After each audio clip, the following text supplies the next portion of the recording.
Hello and welcome. Recently, there was a warning of imminent flooding in Bauchi, Kaduna, Plateau and Gombe states owing to saturation of their soil moisture. Yes, the Nigerian Meteorological Agency NIMET has been on the business of letting Nigerians know about the dangers of Mother Nature time and again. It's one thing to give out the information, but again, it's another thing for the people who receive the warnings on the weather to be able to act accordingly to avoid adverse impact of the situation. Now, since its establishment in 2003 via an act of the National Assembly, we seek to find out what has been in the works presently, especially as it affects what is referred to as Aeronautical Meteorological Services of NIMET.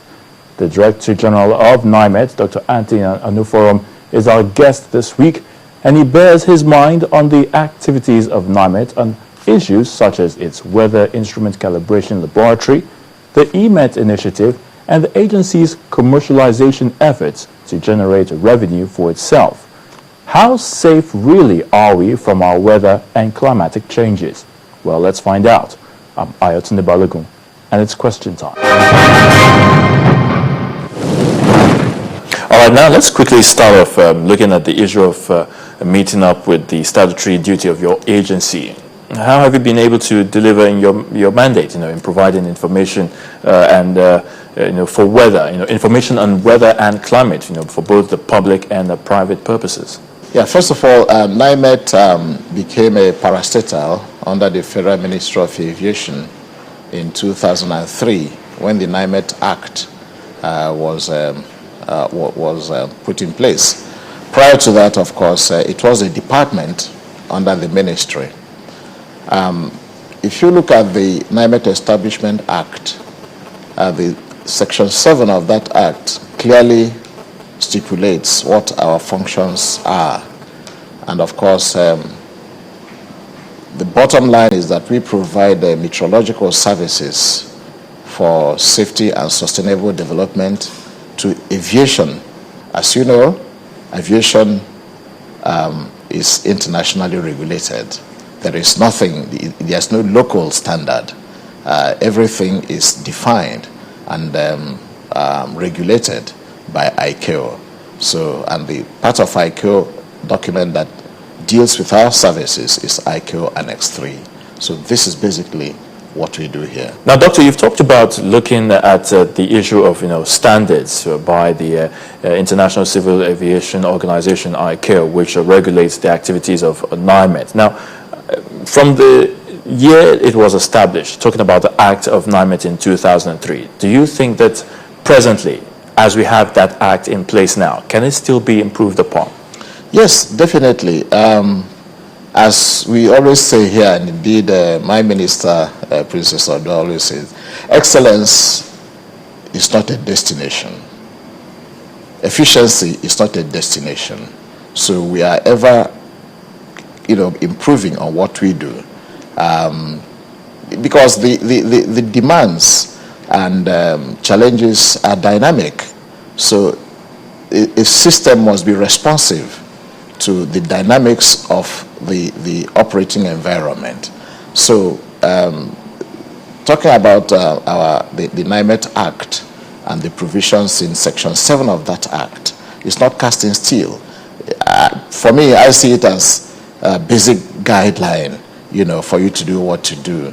It doesn't mean that you shouldn't add, you shouldn't subtract. But what is important is that there's a minimum, irreducible minimum, that is, you must not fall below. So that is what that act must be seen as. So we keep improving in the quality of our services every day to make sure that we are responsive to the demands, to contemporary demands.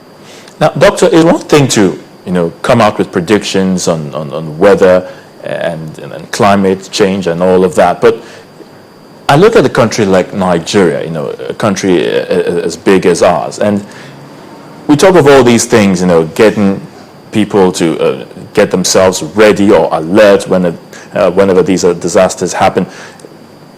But do you really think the people themselves are equipped in dealing with some of these disasters that we're talking about, getting themselves prepared, when the Mother Nature decides to, get things really bad for so many of us. Right.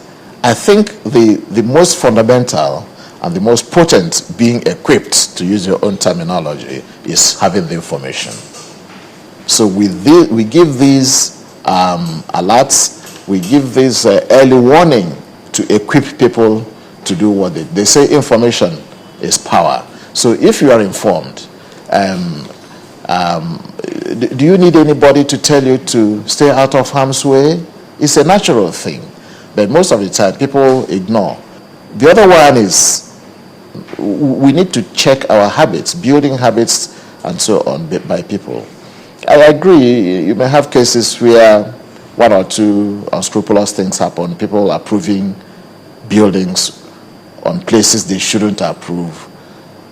These are distortions in plans, but as for government having its plan, those plans are there. But to what extent do we comply with the restrictions? Now, you've also warned pilots, on several thunderstorms, whenever they decide to fly in their planes. But I ask again, how well is the agency equipped, in dealing with this? We are very well equipped, and that will probably take us to another aspect of this interview. This discussion, I would like us to highlight the quality of our services. How far are we? Well, to answer your question, we are equipped. But like I said, there is no destination. It is a continuous process. We are equipped. And then coming to how well our pilots respond, I want to say that we are happy that Nigerian pilots are well trained. They are highly professional people. Of course, there may be a few cases of people not being totally compliant, but we don't have a very widespread of that. But whenever we notice that, we raise alarm with the Civil Aviation Authority. All right, well said, Doctor. But presently, how many airports in Nigeria are currently using the weather calibration instruments, and now that it's been in operation, or should I say fully operational? Oh, all the airports. All the airports. Yeah, the way it goes is this. It's not that for every airport you have a calibration workshop. No, it doesn't happen like that anywhere in the world. You can't afford to do that. And in any case, it's not cost effective. We have the workshop here. When it is time for calibration, we pull out that equipment. It could be from Sokoto Airport, it could be from Port Harcourt Airport, and so on. We pull it out from the field, bring it back to base, make contingency arrangement to cover the period when the calibration is taking place. After a couple of days, when we have gone through the calibration, we go and redeploy the equipment in the field. So all the airports are covered. All the airports are covered. And beyond that, we have other locations from where we take readings. We monitor the weather for issuance of accurate weather forecasts. Are we saying that perhaps Nigeria should be able to make some revenue, from that? I mean, what picture are you trying to paint here? Yeah, I would like to refer you back to, if you're not familiar with it, the new vision and mission of the Ministry of Aviation, of the aviation sector. We have set out to provide world-class air transport system that is efficient, that is comfortable, that is safe, that is pivotal to economic development of the country, and self-sustaining. You cannot self-sustain if you depend entirely on government to give you money. So we are realigning ourselves to go from total dependence on government to at least self-dependence, and eventually being a net revenue earner for government. It's a difficult process, but we are not deterred. People often say that, well, you don't make money by weather service. I agree. Weather service essentially is part of what economy is called public good.